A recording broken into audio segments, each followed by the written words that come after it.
لابد وأن كل سيدة ترغب في الحفاظ على جميع أجهزتها الكهربائية وإبقائها تعمل بكفاءة جيدة لأطول فترة ممكنة، وذلك لأن الأجهزة الكهربائية غالبا ما تكون ذات أسعار مرتفعة ويصعب تجديدها كل حين وآخر.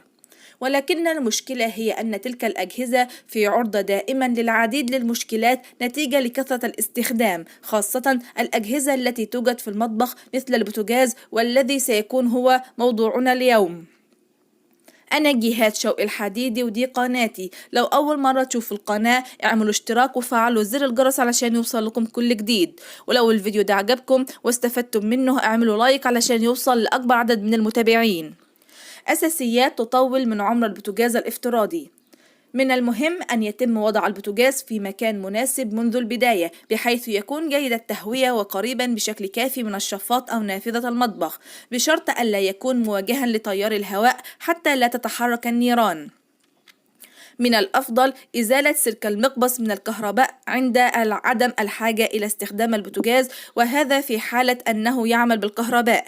وفي نفس الشيء بالنسبة لمقبس الغاز، فمن الأفضل دائما إغلاقه في حالة عدم الحاجة إليه، خاصة في حالة السفر أو مغادرة المنزل لفترات طويلة، وذلك وفقا لنصائح تفادي حرائق المطبخ. يجب الحرص على استخدام كل أجزاء البوتاجاز بحرص، فمثلا لا يجب الضغط على أزراره بقوة أو لف مؤشرات الحرارة الخاصة به بعنف، لأن هذه الأجزاء وبالرغم من صغرها إلا أنها تؤثر بشكل كبير وأساسي في عمل البوتاجاز. كذلك فإن غطاء البوتاجاز من الأجزاء المهمة جدا فيه، والتي يصعب الحصول على بديل لها في حالة تعرضه للكسر، ولذلك من المهم الابتعاد عن إغلاق هذا الغطاء فور الانتهاء من تحضير الطعام، وذلك لأن الحرارة المنبعثة من أعين الغاز الساخنة قد تتلفه. وبشكل عام فمن الأفضل عدم استخدام هذا الغطاء إلا في حالات السفر فقط. لا يجب أن تعطي أي فرصة للأطفال للعبث في البوتاجاز، ذلك لأنهم يتلفوه ويكسرون أزراره، والأهم من ذلك أن هذا الفعل يعد خطرا جدا على سلامتهم وسلامة المنزل بكل من فيه. إن الاهتمام بنظافة البوتاجاز شيء بالغ الأهمية إذا كنت تنوي الحفاظ على كفاءته والإطالة في عمرها الافتراضي، فمن المهم أن تقوم بعمليات التنظيف بشكل يومي عن طريق استخدام مواد طبيعية وآمنة على سطحه مثل البيكربونات والخل والليمون وغير ذلك من المكونات. عند القيام بمهمة التنظيف لابد من الحرص على سلامة سطح البوتاجاز، وذلك عن طريق استخدام أدوات تنظيف ناعمة كإسفنجة المواعين أو باستخدام الأقمشة النظيفة.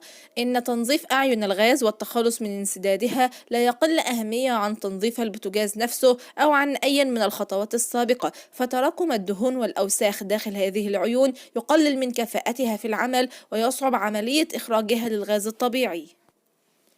والخطوة الأهم من كل ذلك هي الحرص على تطبيق الصيانة الدورية على البوتاجاز كل حين وآخر، ذلك لأنها ستكون العامل الأكبر في تحقيق ما هو مطلوب تماما، أي رفع كفاءة البوتاجاز في العمل مع الإطالة في عمره الافتراضي. نظافة مطبخك تبدأ من تنظيف البوتاجاز أولا بأول، إذ تسبب الدهون المتراكمة على سطح البوتاجاز رائحة سيئة ومظهرا مزعجا لمطبخك، خاصة إذا كان مطبخك من النوع الأمريكان المفتوح على غرفة المعيشة، وبالتالي نظافة بوتاجازك يوميا أمر مهم ومطلوب دائما. تنظيف البوتاجاز لن يصبح مهمة مستحيلة بعد اليوم أيا كان نوعه وحجمه. أولا تنظيف البوتاجاز. في البداية حددي هدفك من تنظيف البوتاجاز، هل ترغبين في تنظيف البوتاجاز من الداخل والخارج تنظيفا عميقا، أم ترغبين في إزالة الدهون والحروق من الأسطح الخارجية فقط؟ بناء على هدفك تصبح مهمة تنظيف البوتاجاز سهلة وسريعة بتحضير أدوات التنظيف والبدء بعد الانتهاء من استخدام المطبخ، أو على الأقل بعد الانتهاء من إعداد الطعام واستخدام البوتاجاز وتركه يهدأ من حرارة الطهي. تنظيف حوامل البوتاجاز. نبدأ أولا بطريقة تنظيف حوامل البوتاجاز التي تعاني عادة من تراكم الدهون وحروق بقايا الطعام المتسربة من الأواني، ويمكنك تنظيفها بسهولة بهذه الطريقة.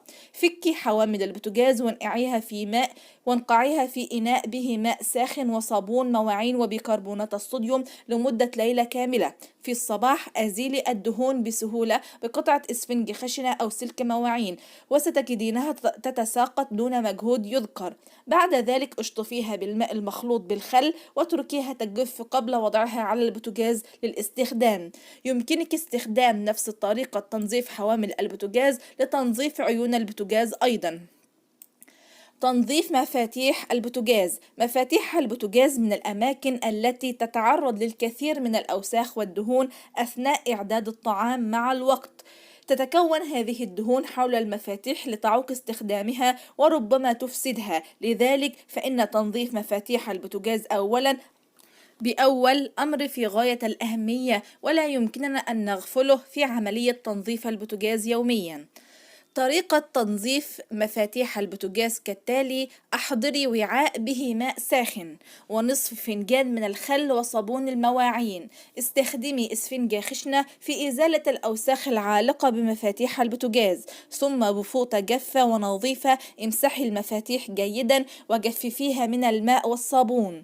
تكرار هذه الطريقة يوميا أو يوما بعد يوم يضمن لك نظافة مفاتيح البوتاجاز دائما وعدم تعرضها للتلف. تنظيف البوتاجاز الستانلس. إذا كان سطح بوتاجازك من الستانلس فبالتأكيد كل بقعة على بوتاجازك تترك أثرا واضحا ومزعجا. أفضل طريقة لتنظيف البوتاجاز الستانلس والحفاظ على سطحه لامعا هي تنظيفه يوميا من البقع والدهون وبقايا الطعام. طريقة تنظيف البوتاجاز الستانلس بسهولة: انزعي حوامل البوتاجاز والعيون، ثم اغمري السطح بالماء الساخن المخلوط بكيس بيكنج باودر صغير. اتركي الخليط 5 دقائق ثم افركي البقع أو الحروق برفق، ثم اغسلي سطح البوتاجاز بسلك خشن ثم امسحيه بإسفنجة نظيفة. وبعد ذلك جففي سطح البوتاجاز الستانلس بمنشفة جافة وضعي حوامل البوتاجاز، ستندهشين من اللمعان والنظافة. يمكنك استبدال البيكنج باودر بالخل الأبيض أو ملح الطعام الخشن أو البيكنج صودا. تنظيف البوتاجاز من الداخل. إذا كنت ترغبين في تنظيف البوتاجاز من الداخل إذن فعليك تفكيك محتوياته الداخلية برفق. طريقة تنظيف البوتاجاز من الداخل: انزعي الشبكة والشواية وصاج التسوية، نظفي كل منها على حدة بالماء والصابون المخلوط بالخل أو البيكنج صودا مع استخدام سلك خشن. جففيهم واتركيهم بالخارج، ثم امسحي الأسطح الداخلية للبوتاجاز بقطعة قماش مبللة بالماء والصابون ومعصورة جيدا، ثم جففي الأسطح الداخلية بقطعة قماش جافة أو مبللة بالماء الفاتر ومعصورة جيدا. لا تنسي نزع مقبس الكهرباء وغلق الغاز جيدا قبل التنظيف، ولا تستخدمي البوتاجاز قبل أن يجف تماما. لذلك من الأفضل كما ذكرنا أن تتم عملية تنظيف البوتاجاز ليلا بعد الانتهاء من استخدامه وحتى يجف بسهولة خلال وقت كافي.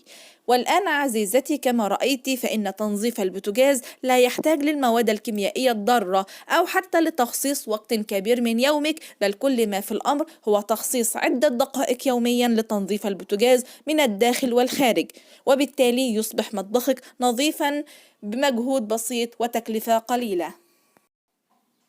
لا تنسي الاشتراك في القناة وتفعيل زر الجرس ليصل لكم كل جديد، والضغط على زر أعجبني. ولو في أي ملاحظات اكتبوا لي في التعليقات. والسلام عليكم ورحمة الله وبركاته.